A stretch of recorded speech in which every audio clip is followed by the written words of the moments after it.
Hello. I thought I would talk a little this evening about energy vampires. To me, it is actually somewhat straightforward topic, but I don't believe it's always been addressed in a straightforward fashion by the collective. And I feel like I have a little more experience in it the last 6 to 7 years of my life. So here we go. I guess the traditional definition of an energy vampire is, right, someone who is trying to take your energy. And I'm just on some random website here, and it says they're easy to spot once you recognize the signs. It says things like someone who talks a lot but does not listen, someone who dominates all the time. They never reciprocate an act of kindness. The attention must always be on them. And then there's another aspect to it, which is the person who's complaining and very needy and always wants to share their miseries and issues with you, right? It's not mentioned on this particular page, but now in my life experience in particular, I really haven't had a lot of those issues in general, because in general, I've been in a state the last couple of months, so I'll maybe qualify it or clarify at the end, but I just don't have that kind of energy. I'm just kind of a confident person. I have this nice neutrality to me, and it's been very fortunate because I haven't had to deal with a lot of those kind of issues. I've tended when people are excessively needy or excessively negative, I just tend to naturally just gravitate away from those people, and I don't give them so much attention that they've ever gravitated towards me.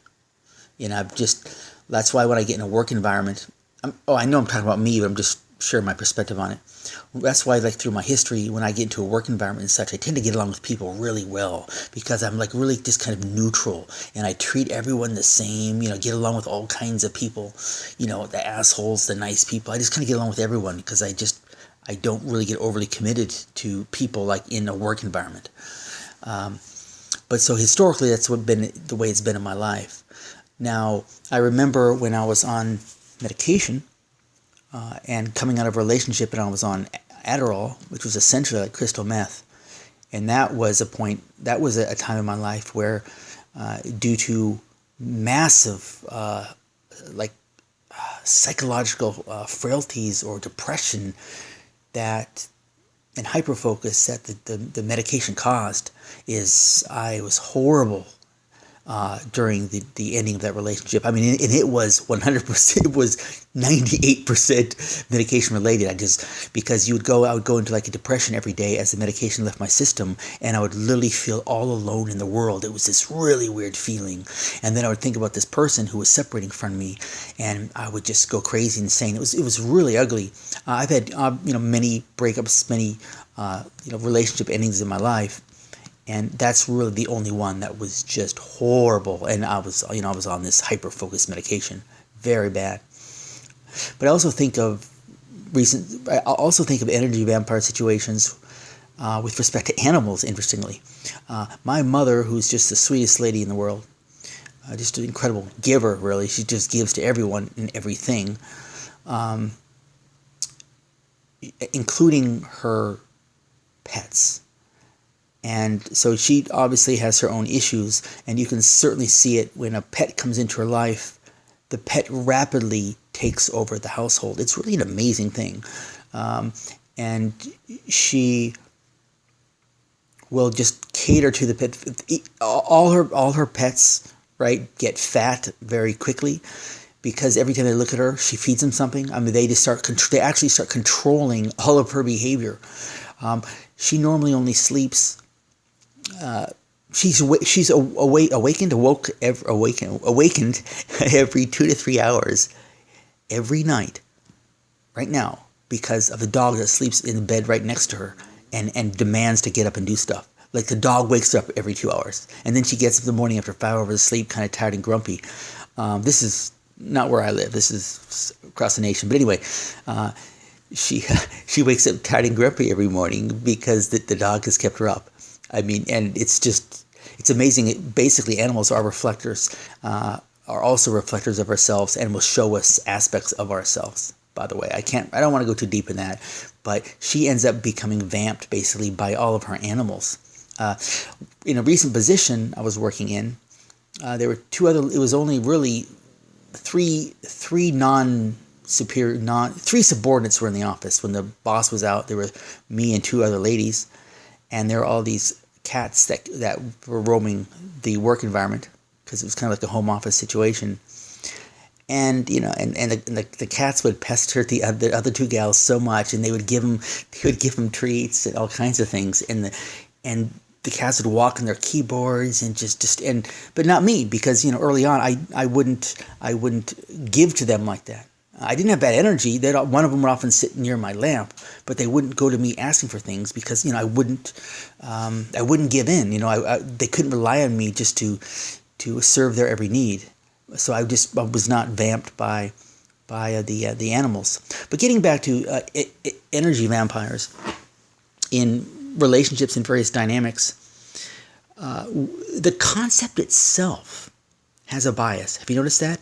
Just the concept of an energy vampire implies that someone is being victimized. So if you use the word energy vampire or I'm being energy vamped, then you're playing a victim role, and you're actually playing a powerless role. But the way it actually works is it always takes two to tango. Always. So for every person out there who maybe is very good at capturing the attention or getting energy from others, well, those people are willing to give it to them. Very important. In fact, I would contend that the person who is most responsible, in general, and it's a generalization, there's all kinds of ways there can be energy vampires, but the person who's most responsible is the so-called victim. And because that's just a viewpoint that we think they're a victim. No, they have the weakness that really makes it an opening, that makes it available. And so that's something that I have to contend with, because I'm going through a phase in my life right now where, I've been awakened for 3.5 years, and all my high-end spiritual efforts have been incredibly successful, meaning accessing high-level information and sort of basically, chakras, 6 and 7 and higher. I've just been kicking butt with those chakras. Okay, but the problem is that when you're not adequately grounded, you might not have the connections in this realm. And this is the one thing I've been struggling with, is getting my feet down in this reality, like through relationships, in some cases through employment situations, like a secure employment and good friendships and good connections. And I've struggled in that area, and so I've noticed in myself that, like in the social front, I have all this. I just want a friend. It's really what it comes down to, right? Is I want a friend, but I want a special kind of friend, a certain kind of friend. And you have to be careful, right? Because that's me opening myself up, to being kind of taken advantage of. But again, I don't like to use that terminology. I'm the one responsible for my energy. Am I willing to give someone, 10 units or 50 units of 20 units of energy to get back 1 unit of energy? Again, I'm not trying to say that we should actually think of relationships in that kind of transactional way, but that's not the primary way you want to view a relationship, of course, by any means. But when it gets to an extreme, you have to be aware of what's going on, and you have to say, okay, what's going on here energetically, and what is my role, right? I'm just aware that I'm responsible. If I'm giving too much of my energy away to a person, well, I'm the one responsible for that, pure and simple. If I want to see a more giving version of that person, or have another a giving person come into my life, then I can't be willing to give so much away, kind of thing, because it's just the law of attraction. So this has been a little vague, but hopefully it's been helpful, and that is that it takes two to tango.